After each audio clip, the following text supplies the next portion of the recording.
Well, I thought it was a terrible thing when she ripped up the speech. First of all, it's an official document. You're not allowed. It's illegal what she did. She broke the law.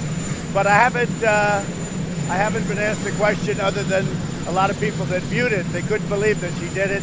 I thought it was terrible. I thought it was very disrespectful to the chamber and to the country.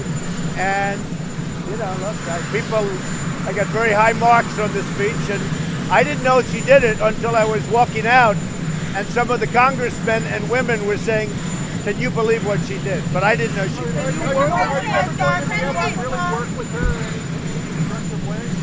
Well, I think there's a lot of evil on that side. They've gone crazy. They've gone totally crazy. It's too bad. I've gotten tremendous amounts done, more than anybody's gotten done in 3 years, by far. But they're not constructive people. So are you critical work with any of the Democrats? Well, I do work with Democrats. I work with everybody, but that group is, they say Trump derangement syndrome. They've got it. They've got a bad case of it. You saw that. That was on display the other night when she ripped up the speech. That was terrible. It was so disrespectful to our country, and actually very illegal what she did. This is Trump complaining that Nancy Pelosi did something illegal by tearing her personal copy of a speech in half. Yep, that's it. The end of irony as we know it.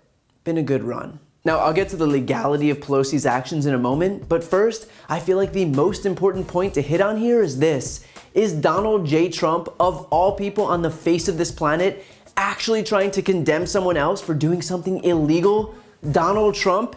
He could bear witness to a carjacking, into a bank robbery, into a high-speed chase, and he still wouldn't have a leg to stand on in terms of calling out anyone else for breaking the law. This is a guy who is physically incapable of not committing crimes. A guy who is fresh off an international extortion scheme wherein he tried to bribe a foreign leader into giving him dirt on his top political opponent and then orchestrated a large-scale, top-down cover-up to prevent anyone from finding out. The single most lawless president that the United States has ever seen. And him trying to call Nancy Pelosi out might make him the most hypocritical one too. As for the Speaker of the House, no, she did not break the law. I'm not sure who doesn't know this, but it just so happens that tearing a personal piece of paper in half is not a crime in this country. But that hasn't stopped Republican lapdogs like Matt Gaetz from claiming that she should be punished. I will be filing charges against Nancy Pelosi in the House Ethics Committee. She disgraced the House of Representatives, she embarrassed our country, and she destroyed official records.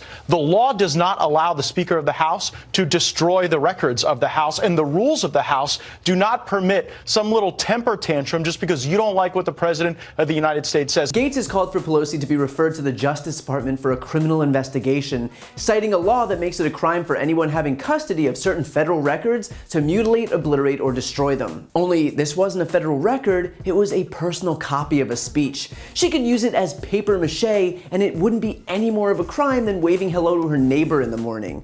But then Matt Gaetz isn't so much interested in facts as he is desperately groveling at Trump's feet for attention. But what's especially ironic here is that when it comes to destroying federal records, we have something called the Presidential Records Act, wherein the White House must preserve all memos, letters, emails, and papers that the president touches, sending them to the National Archives for safekeeping as historical records. But Trump rips up his papers when he's finished with them, throwing them in the trash or on the floor. Yet because that was a violation of the law, staffers are forced to collect the fragments of paper and tape them back together so they can be properly filed away at the National Archives. And yet, strangely, I haven't heard a single word from Matt Gaetz about Trump's attempts to violate the law on a daily basis. Especially considering if he was that worked up over Pelosi shredding one single personal document, I can't even imagine how upset he'd get over documents that are actually meant to be preserved as historical records. And look, all bad faith arguments by Trump's mouthpieces aside, the president is mad because he got upstaged at his reality show of a State of the Union.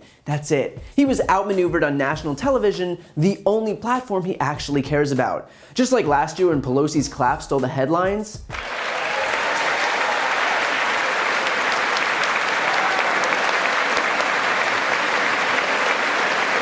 This year was all about her ripping his speech in half. And God bless America. Thank you very much.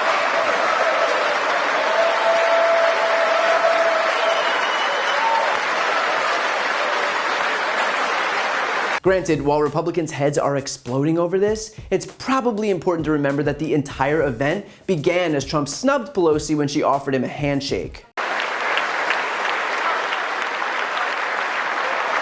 So if you're beginning to realize that the GOP gets mad when their members get slighted, but have zero problem when they're the ones slighting others, then congratulations, you might just understand the hypocrisy of the right. The simple fact is that Trump, who fancies himself this once-in-a-generation media superstar, is constantly being upstaged by Pelosi. This isn't about anything else other than his bruised ego, and yet rather than admit that, he'll lash out using whatever excuses he can conjure up, including claiming, with a straight face, that Nancy Pelosi ripping a piece of paper in half was, quote, very illegal.